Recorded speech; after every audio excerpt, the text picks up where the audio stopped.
Good morning, everyone. Welcome to day 5 of the Week of Action.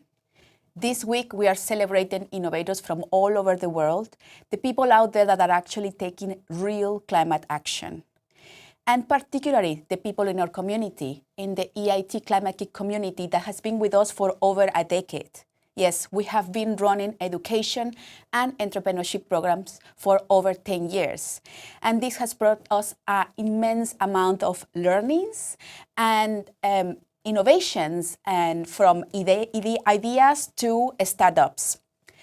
But to welcome this day, today we have two guests that are going to deep dive into what the Pioneers program is doing out there in the world.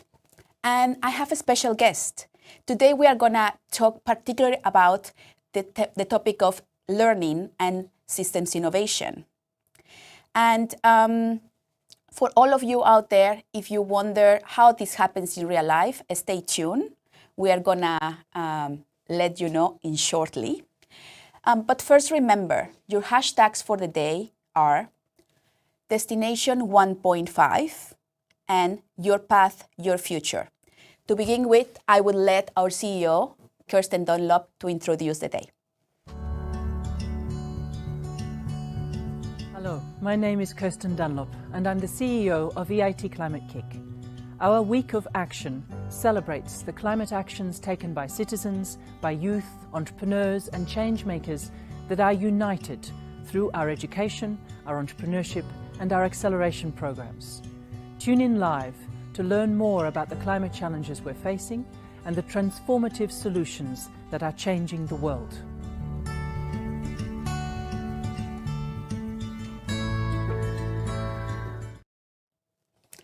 Now we are back, and I have my special guest sitting right next to me. Let me introduce you all to Sola, our Learning Services Orchestrator at EIT Climate-KIC. Welcome, Sola. Welcome to the studio and to the Week of Action. How are you today? Very good. Thanks for having me. Well, today we really wanted to deep dive into what is learning in the context of systems innovation. Would you like to tell us a little bit about what you do on the day-to-day basis at Climate-KIC? Well, I do many things, and the team that I work with do many things, but our main focus is to build capability and capacity in various different actors so that they can understand what systems innovation is, understand how to work in complex arenas, how to build their own capability and courage to be able to tackle climate challenges.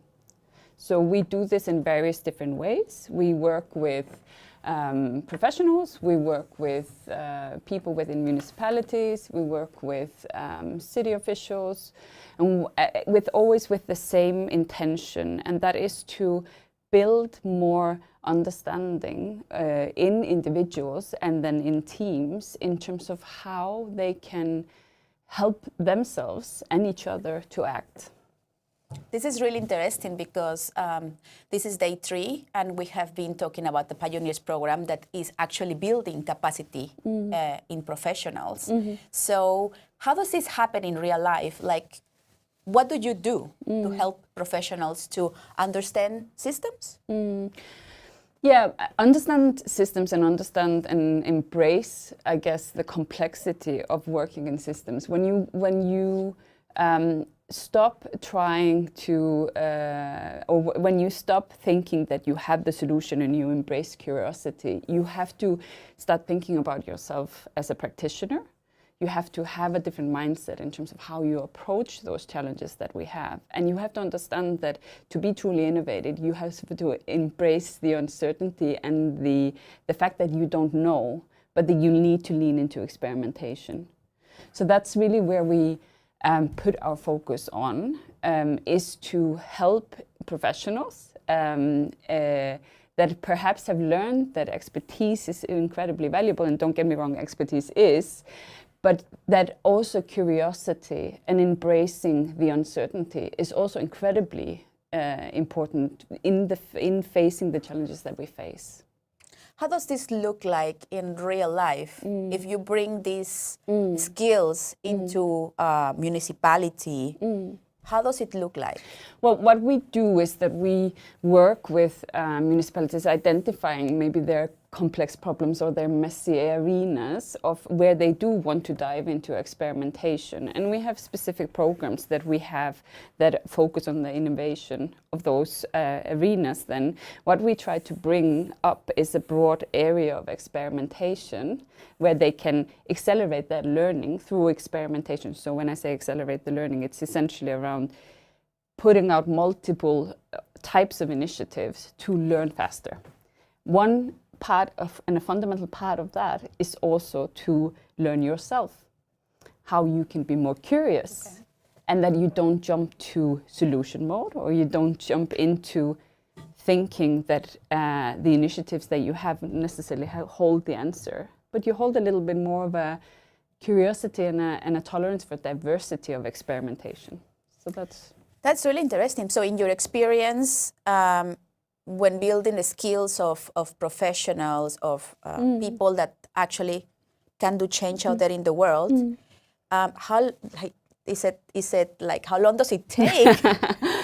Yeah, this is a good question, and this is a question that we come across in every, I mean, how simple is it? Can we do it? You know, I think that this is a lifelong learning path. And that's important to understand, that we have a practice-based approach. We don't think that anyone can master it, but we can become better at it. And we can become better at it together. And the more that we sort of find and help each other become better at it, the more acceleration we have. And we don't have a lot of time. Right? We all know that we don't have a lot of time. So of course we need to accelerate our learning, and our learning for an experimentation in service of climate impact. We also do need to hold a little bit of patience and not jump to the simple solutions, but really try to have a deep understanding of the complexity that we face. So we are really trying to hold those paradoxes and tensions, because in all complex adaptive systems there are so many paradoxes, and we need to not oversimplify them but embrace them. Okay, and do you have an example of a process that you have, that we have run at Climate-KIC that can illustrate for people that are interested and then think like, okay, this sounds something that we might want to think about doing? I can come with a good example that I think also touched us very personally, because we also felt that we were learning alongside these great people that we were working with. So we have been working with the sort of the ecosystem in Moldova through and helping local actors understand how they are bound together, how they can leverage better together, how they can understand the complexity in their ecosystem, the complexity in the Moldovan challenges, and how they can learn, share practice. So that's what we have been kind of facilitating and supporting them through. With them, we built up a learning environment. We were also very conscious about, we are learning with you. So so we're really focused on practitioner-based learning, and that all practitioners are learning together. So learning, you mentioned learning a lot. A lot. I understand this is one of the focus areas of the team you work with. How do we learn? What can we tell the people out there that are interested in upskilling their capacities? What can we tell them? Can we help them? Can they help themselves? Yeah, I think everyone can help themselves, and there are some. Of course, there is always a toolbox and tools and activities that that someone like us, for example, can come in and support and help build a good base. And I think in terms of that, for example, the Pioneers program that I know that you're going to be focusing in on, it's an excellent example of that. I do think that it's important to note that you yourself can start trying to practice to be more reflective, trying to understand where you're actioning from, trying to understand what is going on underneath the actions that you're taking. So in terms of we deeply believe in the practitioners-based approach and the practice approach. Meaning, yes, you can come in, we can help you, we can support you on a bigger scale learning, but you can also yourself take the first step. Yeah. Well, that could sometimes seem overwhelming for a profession that is full-time, and that is what we hear from other programs. Yeah. From other, like the startups in our community, for example, that they are very focused on getting out there in the market and making profit. So, yeah. But maybe just a comment on that, because I think the best learning environment is the learning environment that you're in. So taking the challenges that you're facing every day and trying to learn from those. Not going too much into cases or other contexts. Learn from the context that you're in and the challenges that you're in. That's where you have the most leverage. And that I think that is really what we are very focused on, that place-based learning in many different ways. Of course, it helps with the cross-pollination, getting some new eyes on what it is that you're doing, but helping yourself become more curious about your own context is also an incredible gift. And I think that that's an action that all of us can take, professionally and personally. That's really interesting. Actually, later today, we will be talking about climate impact and how we are measuring climate impact out there in the world through our entrepreneurship activities. This systems innovation and learning approach that we follow, that we bring out there in the world into different organizations, this practice, as you call it, how does it lead to a specific climate impact? Well, I think in terms of how it leads to a specific climate impact, it's a couple of different things. I think it can lead to, through you being more focused and reflective about how you go about, how you approach your work, it can unlock lots of different innovative things. It can unlock different approaches to procurement in municipalities. It can unlock a different way of organizing yourself through a local action in any type of municipality. Our approach is applicable in many, many different contexts. I think where it also leads, if you try to refrain from stepping into a single solution and pretending that you know the answer, but what you do is that you create a broad area of experimentation, and no matter what in a city context, you sow a million seeds, you see what starts blooming, and you cultivate that, and you experiment a bit more with that. I think that is how we see you essentially leading to climate impact. You take the things that you see are promising and potential, and you accelerate that. That's really interesting. As you know, and many of our viewers out there know, next week is the UN Climate Conference, COP26, and it's a decisive moment, again and again in our history, to take action. And we are very excited to be showing how we have been planting the seeds in the ecosystem, and we see some of them are flourishing, but we need to scale them up. And this is actually the message of thinking into systems. It's embedded in the UN climate report. So we should be doing more of these. My last question is, what is challenging about doing this? What is the most challenging part of trying to bring the capacities, skills, to plant the seeds in the ecosystem? What challenge have you encountered, and how can we inspire others to not be afraid of jumping on our boat? That's an excellent question, and it's a tricky one. I think at the heart of this lies courage to accept that you don't know. Courage to accept that you as a municipality office don't know, and that you as a politician don't know. And that surrender unlocks our experimentation. None of us have the answer. All of us will have to bring something to the table. And I think that what is most important is our willingness to be courageous and willingness to experiment and do it together. So we have a diversity of experimentations that we can then look at and see what is growing and accelerate those. So it's courage and appetite for experimentation and being bold. That's excellent 3 words. Actually, on day 1, I asked our guests from the pioneer programs, our partners in the EIT Climate-KIC community, 3 words to summarize what we do out there in our ecosystems, and courage was one of the most mentioned, and being bold.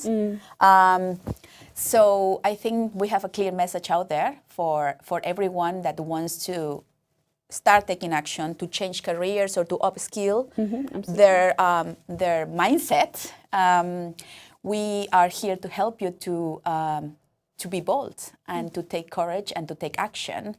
Thank you so much, Sola, for being with us this morning. And stay with us for a moment, because we have the experience of a pioneer out there, of someone that we have actually hosted in our programs. And I would like to share with you what she has to say. Looking forward to hear it. My name is Lisa Jensen. I'm based in Berlin, and I coordinate EIT Climate-KIC's Pioneers program since March 2019. Pioneers provides experiential and transformative learning experience to individuals, young climate change professionals, and organizations, and enables them to develop systems innovation competencies and the mindset required to initiate and sustain radical change towards a net zero carbon economy. Pioneers can help you become aware of the climate change challenges in your region or country, connect to like-minded people and professionals, but also experts, and to exchange about ideas how to tackle the climate emergency on a local, but also on a European-wide level.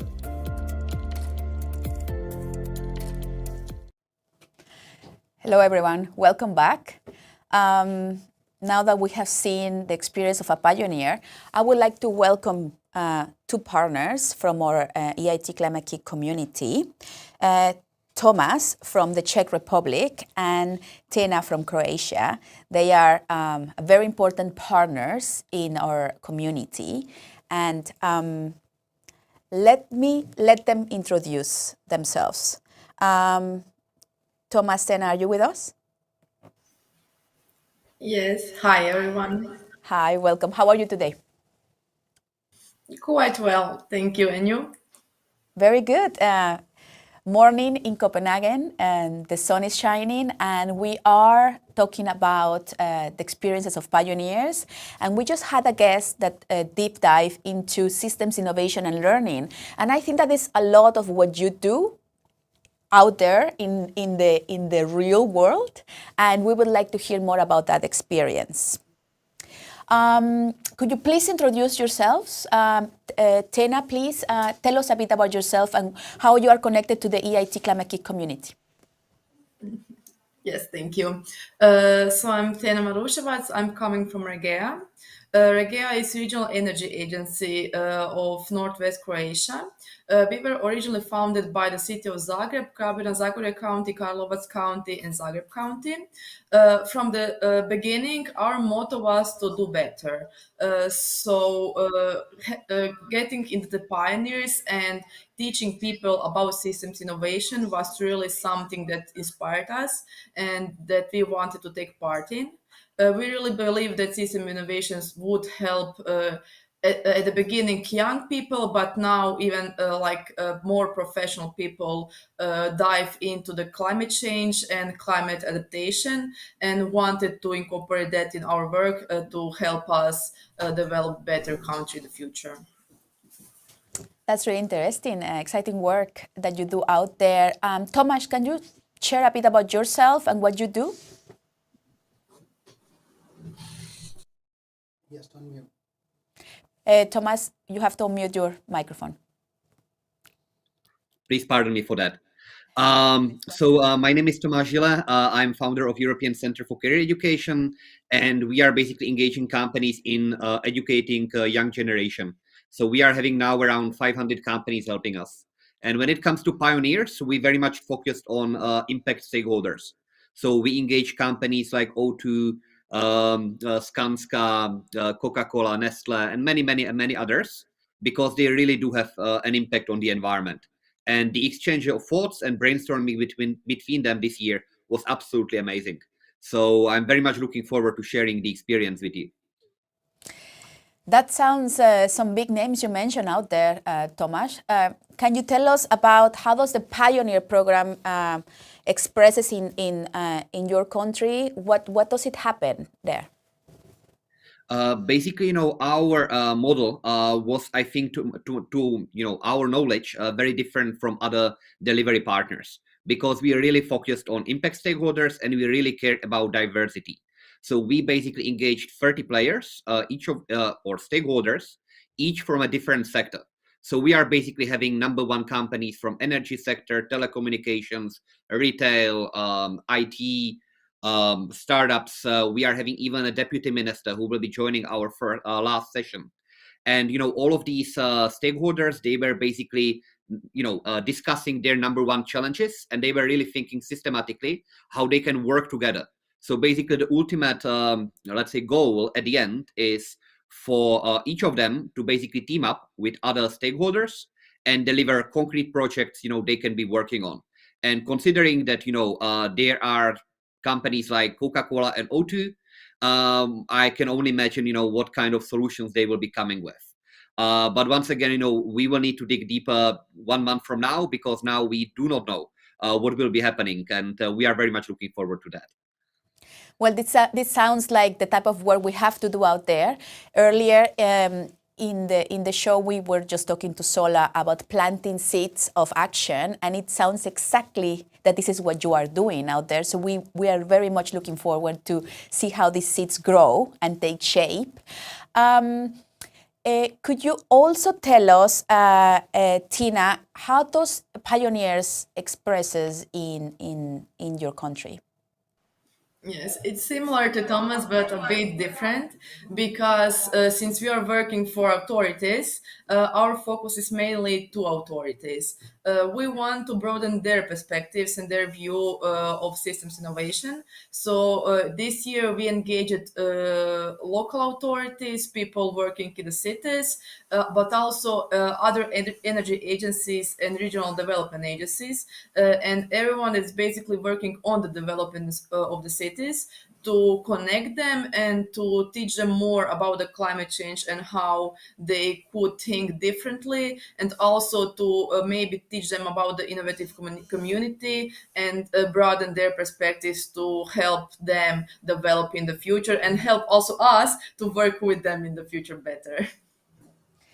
What is it exactly that you do with, for example, can you give us an example of how do you work with them? Perhaps if you focus in one stakeholder. Yeah, of course. So we will have 3 workshops that will help us teach them about climate change and system innovations and also innovative community. So first we will be mostly oriented around climate change. Then one workshop we will have for them to get introduced to innovative community. And then we will create a group project with them. We will try to develop the group project with them so that they are really interested in it. And we will also help them to develop the project till mid-December.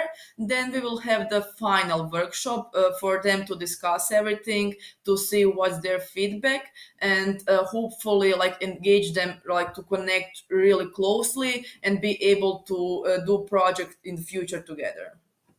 And this is all held by a pioneer, or where does the role of the pioneer come into this process? That is our whole program of the Pioneers into Practice this year. So we have 18 pioneers from maybe a different background, but all of them working for the same cause.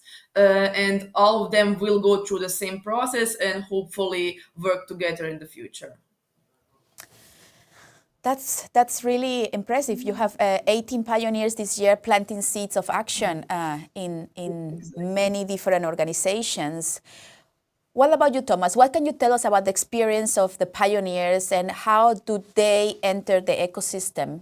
And yesterday we left with a note saying that we are actually infiltrating spies into organizations, so they start kicking off climate action within. So how do your spies look like?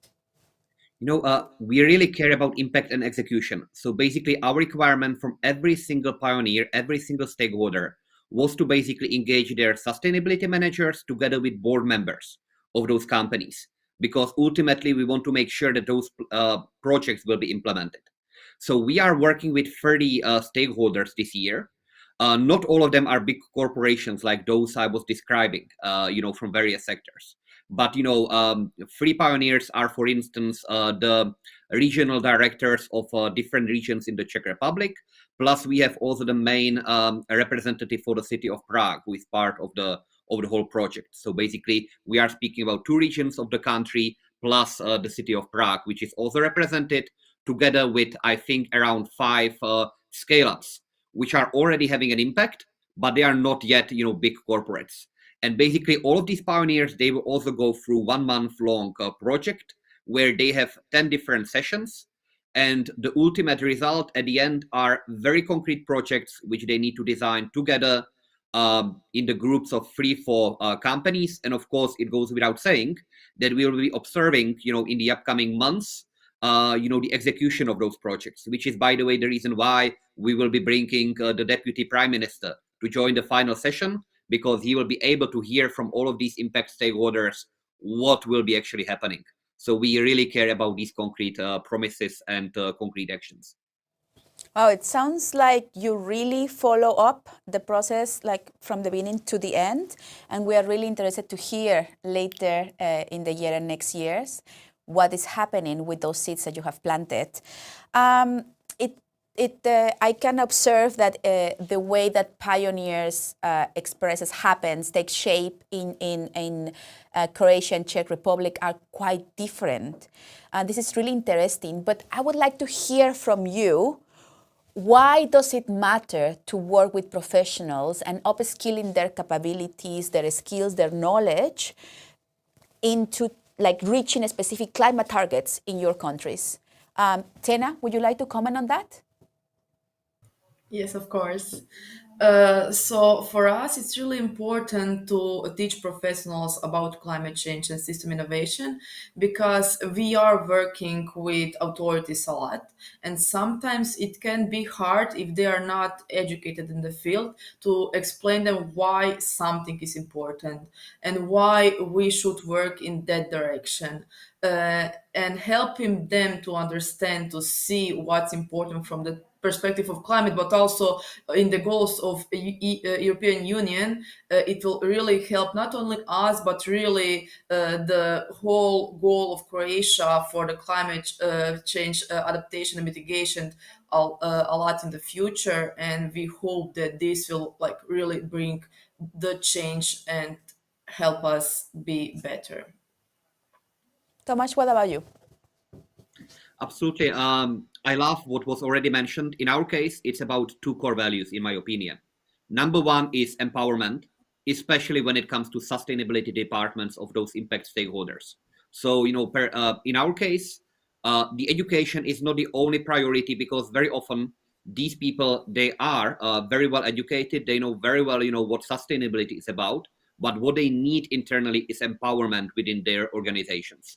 And secondly, and more importantly, why we engaged 30 different stakeholders from 30 different industries having an impact, it's about partnerships and systematic thinking. If they do not start to be working together, the impact will not be achieved.